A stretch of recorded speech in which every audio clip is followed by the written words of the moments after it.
Salut les amis, c'est Ludo, j'espère que vous allez bien. On se retrouve aujourd'hui pour une nouvelle vidéo et il va s'agir d'un update lecture.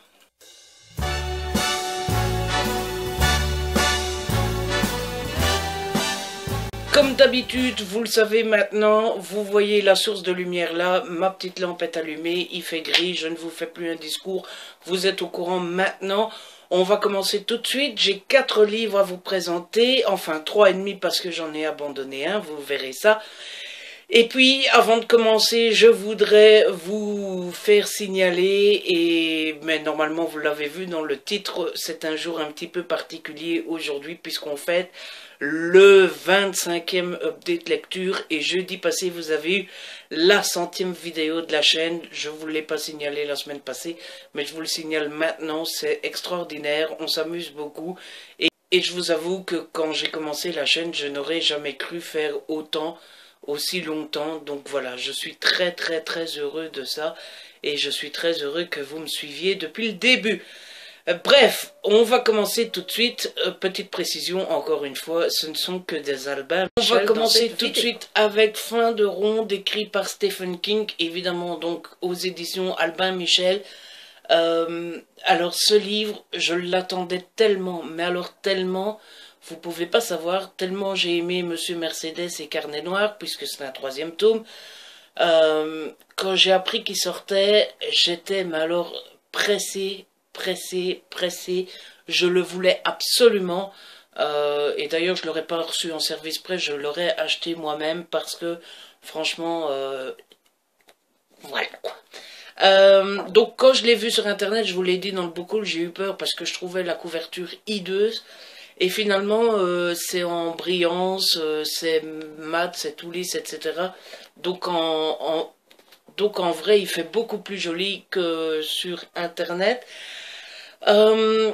Alors, ici, on retrouve notre duo préféré, Bill Joss, Jérôme et Oli, et on retrouve notre méchant préféré, Brady Hartfield. Brady Hartfield est toujours là où on l'avait quitté dans le tome 1, puisque dans le tome 2 on ne le voit pas, ou en tout cas presque pas. Et donc ici on le retrouve là où il était. Les personnages n'ont pas changé. Holly est toujours aussi fantasque qu'elle l'était dans les 2 premiers tomes.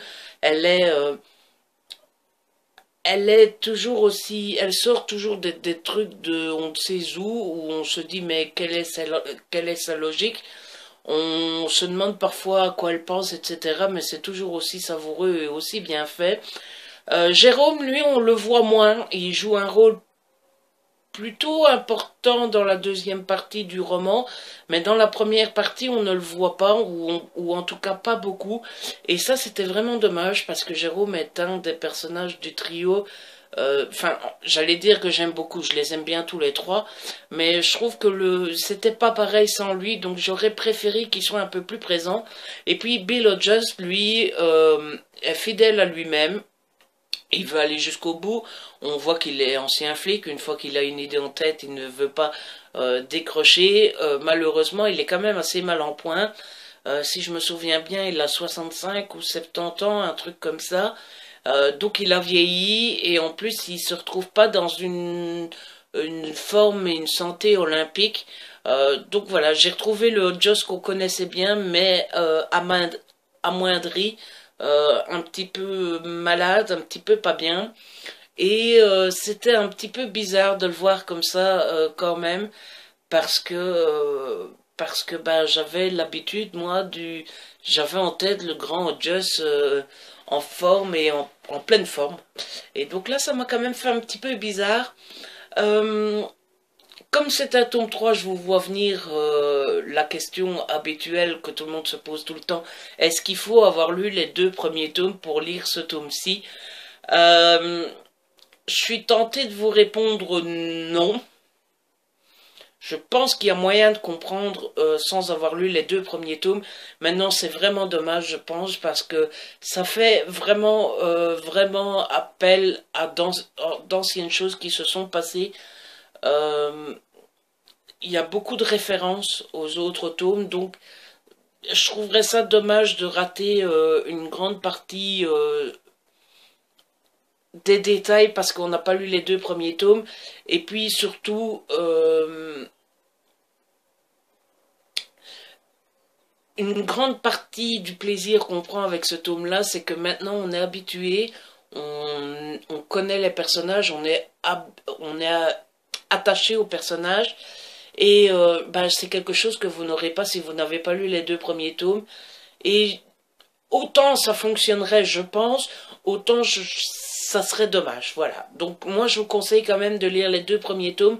Si vous voulez vraiment pas lire les 2 premiers tomes, lisez au moins le premier, puisque il y a beaucoup de références au premier tome. Mais voilà, tant qu'à faire, lisez les 2 premiers tomes, c'est toujours plus sympa. Et au moins, vous comprendrez tout et toutes les références. La deuxième chose que je me suis dit en lisant ce roman, c'est quand même... vous savez que je n'aime pas faire référence à la plume, au style d'écriture, etc. Parce que j'aime pas comparer les livres entre eux, j'aime pas comparer une romance avec un Stephen King, par exemple, ça n'a rien à voir, même si j'aime beaucoup les deux. Je voulais juste quand même souligner ça, c'est que Stephen King a un style qu'on reconnaît tout de suite, avec lequel on prend beaucoup de plaisir, et on sent quand même que le type, il a 25-30 ans de carrière derrière lui. C'est finement amené, c'est finement ficelé, il n'y a pas de temps mort, on ne s'ennuie pas. Alors d'habitude, Stephen King, je dis toujours oui, mais il y avait des longs passages on aurait pu s'en passer, etc. Ici, étonnamment, dans celui-ci, j'ai pas trouvé. J'ai trouvé, au contraire, qu'il n'y avait pas tant que ça de longs passages à la Stephen King. Je sais pas, pour une fois il s'est retenu, ou pour une fois il n'avait pas spécialement de grandes choses à raconter, mais j'ai trouvé qu'il partait moins en divagation que d'habitude, et du coup j'ai particulièrement apprécié le thème principal de ce roman, qui est le suicide. M'a fait un peu froid dans le dos. Bon, évidemment, il y a Brady Hartfield. Ceux qui ont lu la trilogie savent à quel point c'est un fêlé et un malade mental. Donc, forcément, c'est pas une surprise d'avoir froid dans le dos. Mais ici, la thématique du suicide, ce qu'il se passe dans ce livre, la façon, la facilité avec laquelle Brady arrive à faire ce qu'il veut faire, et le nombre de gamins qui se sentent mal dans leur peau, ça doit exister dans la réalité.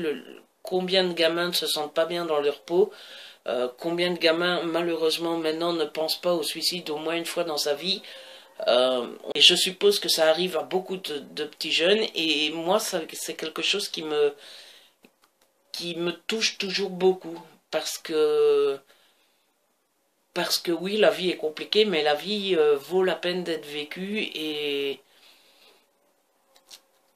c'est une erreur de penser que le suicide est une solution. Au contraire, c'est la fin de tout, le suicide.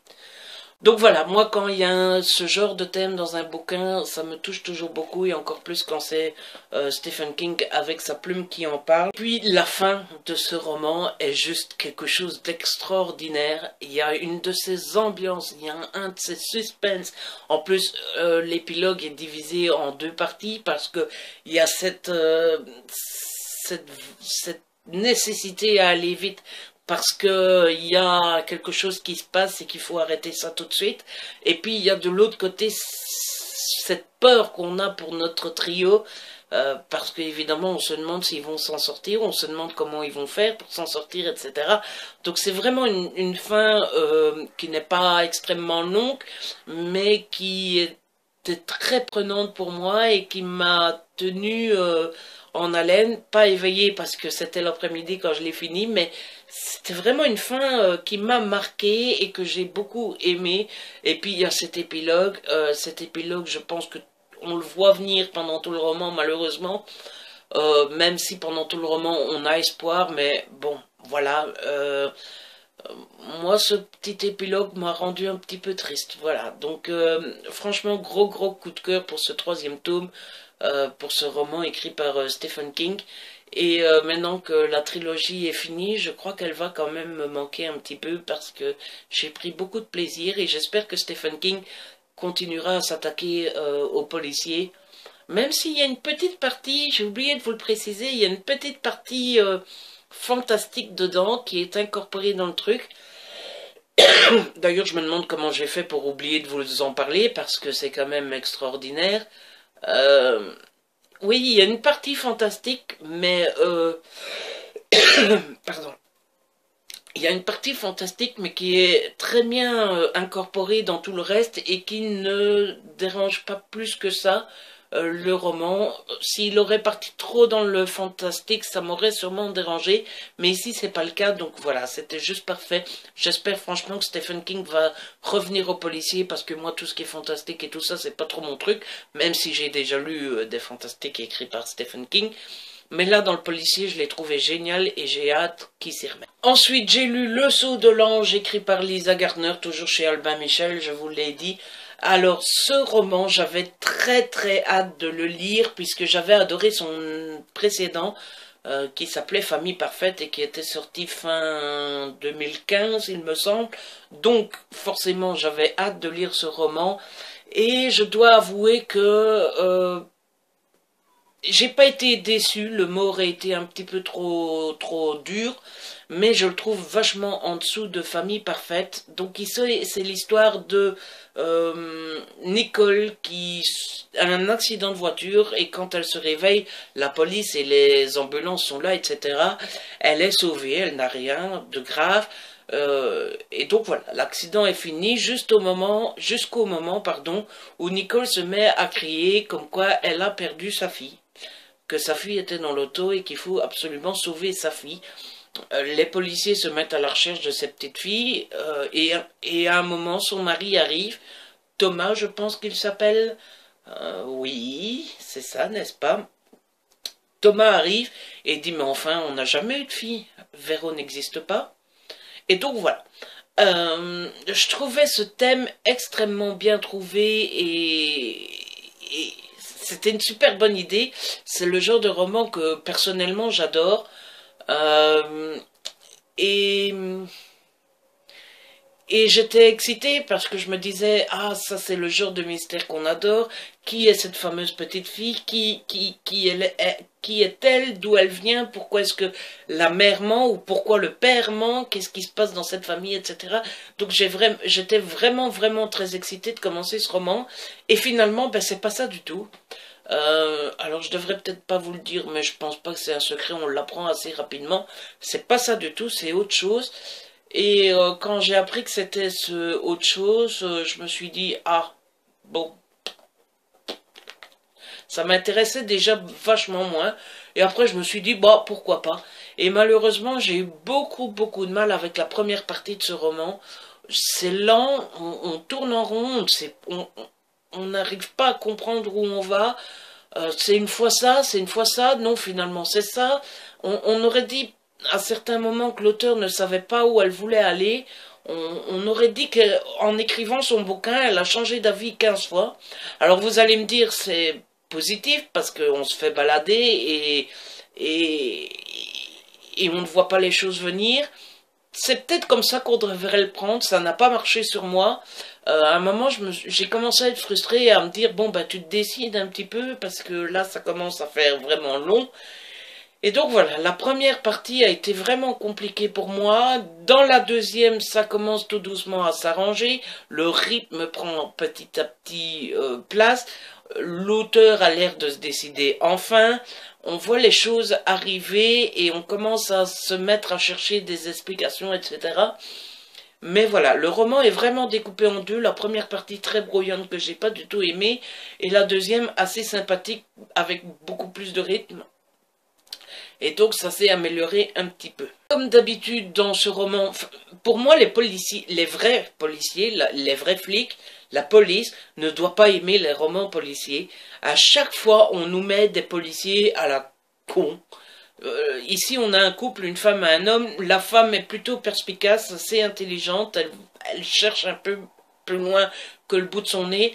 Par contre, l'homme est complètement borné, complètement bouché. Il s'est fait une idée sur l'histoire, il s'est fait une idée sur le coupable, et il veut pas en changer, quoi. Même quand il voit que ça ne tient pas debout. Donc voilà, je sais pas, c'est une constante dans les romans policiers, que ce soit les policiers, les polars, les suspens, enfin tout. Il y a toujours un policier, c'est un abruti. Je ne sais pas, ça doit être... quand on apprend à écrire un roman, il faut absolument un policier qui a l'air con, ou je ne sais pas. C'est quelque chose, moi, ça m'énerve pas vraiment, je vais pas dire que ça m'énerve, mais ça me... je suis désabusé quand je vois ça, je me dis, mais... Et en même temps, est-ce que ça existe dans la réalité? Je suppose que oui. Je suppose que c'est comme dans tous les métiers, il y a des bons flics et des mauvais flics. Mais dans les romans, je suis toujours sidéré de voir ça et je me dis, mais c'est pas possible. Mais, mais, mais enfin. D'un côté personnage, il y a Thomas, le mari de Nicole, pardon. Euh, Ce personnage-là est quand même assez difficile à expliquer, est assez difficile à définir. On ne sait pas trop quel est son rôle dans le schmilblick, on ne sait pas trop ce qu'il fait là, on ne sait pas trop, on comprend pas trop ses gestes, on comprend pas trop ses actes. Et du coup, à un moment dans le roman, je me suis dit, bon, voilà, Thomas ne sert pas à grand chose, à part à nous rajouter des détails qu'on oublie 10 pages plus tard. Et là, je me suis fait avoir, parce que du coup, c'est de lui qu'est venue la plus grande surprise du roman. Euh, alors évidemment, on sentait qu'il était... Enfin, je me disais, si l'auteur a mis tous ces détails, c'est pas pour rien non plus, mais il joue un rôle que je ne développerai pas, parce que sinon, vous n'aurez plus besoin de lire le roman. Mais du coup, oui, voilà, grâce à Thomas, j'ai eu une vraie surprise, et puis ça nous amène à la fin. La fin qui est bien, mais qui n'est pas exceptionnelle, qui ne part pas dans tous les sens, qui n'est pas plus waouh que ça.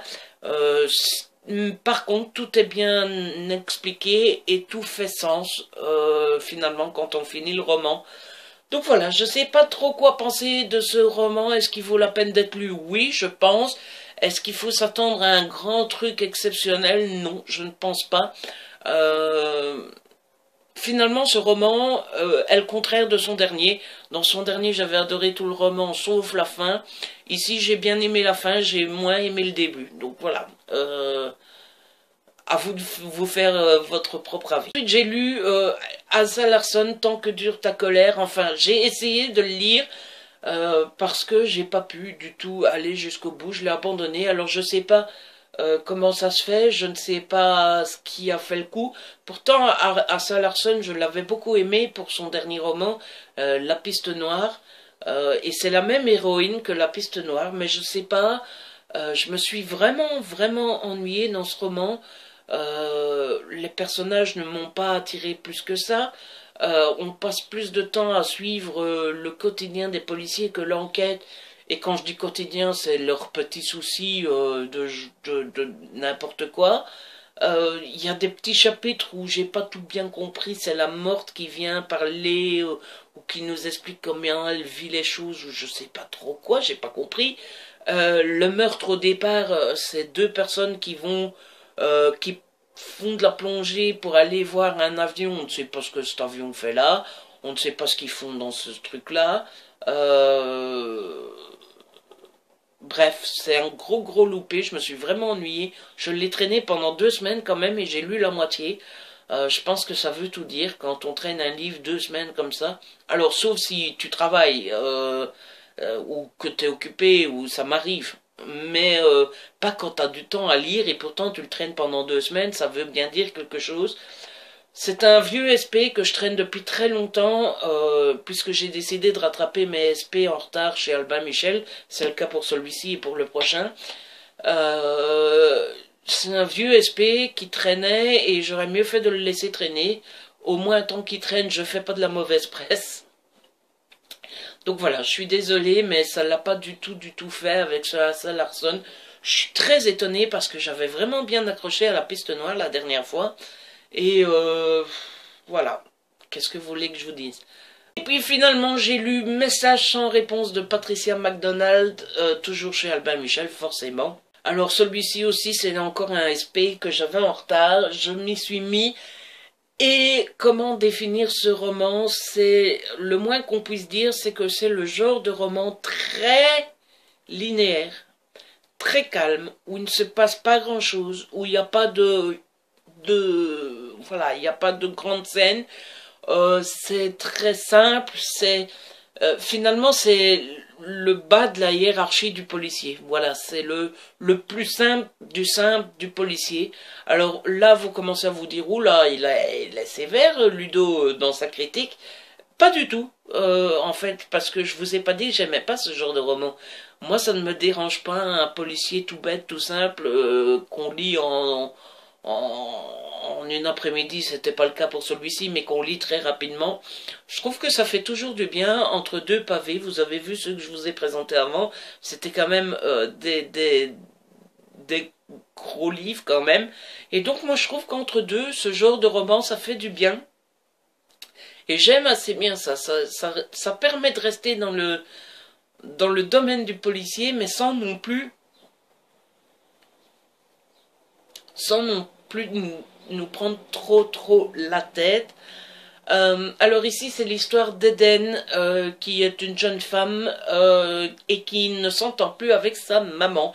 Et un jour elle reçoit un SMS de sa maman qui lui dit bonjour Eden, tu me manques, on peut se parler, appelle-moi.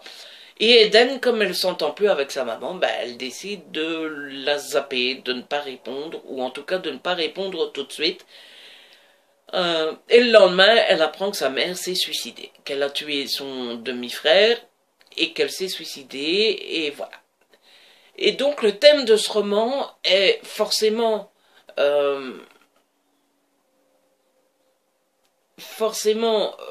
au lieu de comprendre, en plus de comprendre, d'essayer, j'essaye de faire le plus clair possible. C'est pas toujours facile, vous savez.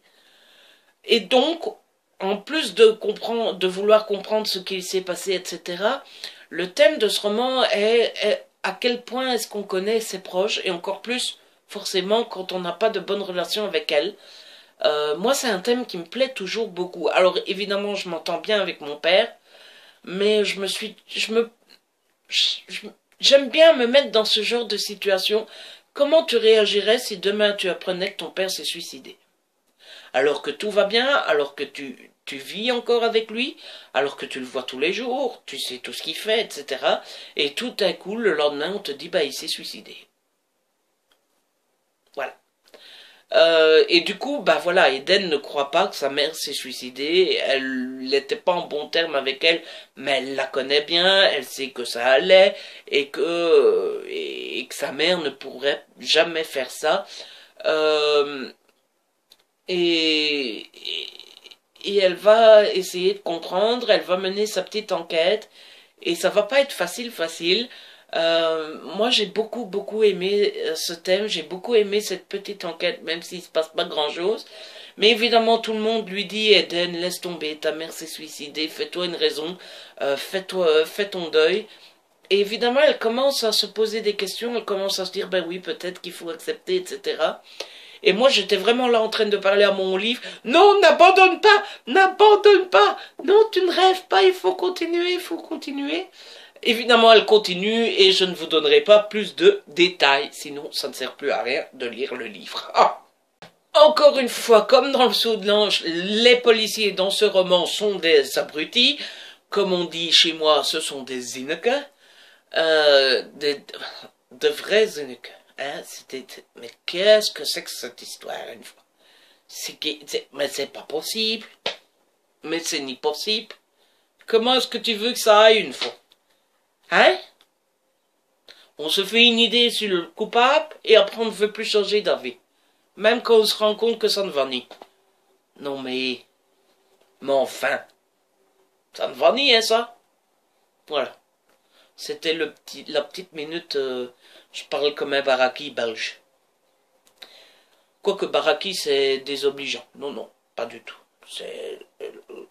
voilà quoi. Hein? Bon. Ensuite, qu'est-ce que j'ai noté? Parce que, oui, alors on me demande souvent pourquoi je regarde en bas dans les vidéos. C'est tout simplement parce que je prends des notes. Et oui, je les prépare, mes vidéos. Alors, qu'est-ce que j'ai noté après? manque d'action, surtout la première partie. Je vous l'ai dit, c'est linéaire, ça manque vraiment quand même un peu d'action. Mais voilà, quand on lit ce genre de roman, on s'y attend, on le sait, et donc voilà, mais Patricia, tu gagnerais à rajouter 2-3 petites lignes d'action de temps à autre, ça améliorerait vraiment ton bouquin. Et puis on en arrive à la fin, et comme toutes les fins, parce que je suis blond et parce que j'ai pas encore lu assez de thrillers dans ma vie, je me lâche complètement à la fin de la vidéo. Je ne sais pas pourquoi. Écoutez, le soleil est de retour alors qu'il faisait mauvais quand j'ai commencé. Ça me met en joie, ça me met de bonne humeur, ça me donne envie de sauter et de chanter et de danser. Et donc la fin je me suis encore fait avoir et j'ai pas deviné. Voilà. Je crois que ça va être c'est une constante dans tous les policiers que je lis. Je n'ai jamais trouvé, presque jamais. Parce que si j'ai trouvé dans Là où elle repose de Kimberly McBride, il faut dire qu'il était très nul, mais bon. Donc voilà, je me suis encore fait avoir par la fin qui était assez bien, même si elle n'était pas exceptionnelle. Donc, j'ai tout dit, c'est un chouette policier qui m'a fait passer un bon moment, même s'il est assez linéaire et que c'est pas le policier du siècle. Très bien pour lire entre deux grosses briques, je vous le conseille tout de même. Et c'est comme ça qu'on termine cette vidéo, j'espère qu'elle vous a plu, si c'est le cas n'hésitez pas à la liker, à la partager, à la commenter, si c'est pas encore fait, je t'invite grandement à t'abonner, c'est gratuit et tu ne rates aucune de mes petites vidéos avec ma petite tête bien sympathique. On se retrouve très vite pour une nouvelle vidéo, je ne sais pas quand et je ne sais pas ce que ça sera, mais d'ici là, prenez soin de vous et de ceux que vous aimez, ciao.